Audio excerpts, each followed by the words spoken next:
Let's learn how to get refund on Temu without returning.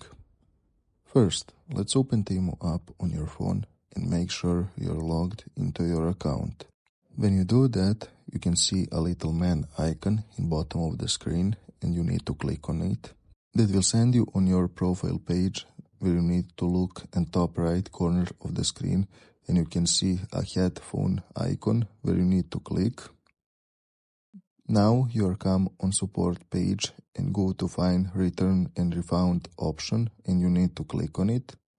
That will expand to you two different options where you need to select refunds. Now you can see all of this field and go to read it because you need to know is your order can be refunded. If your order can be refunded, go to scroll all the way down and you can see contact us option and click on it. That will open to you Temu customer service when you need to write, can I get refund? And Temu will answer to you a message where you need to select your order you want to refund. And if that order agree with Temu policy, you will get your refund. Thanks for watching. See you in the next video.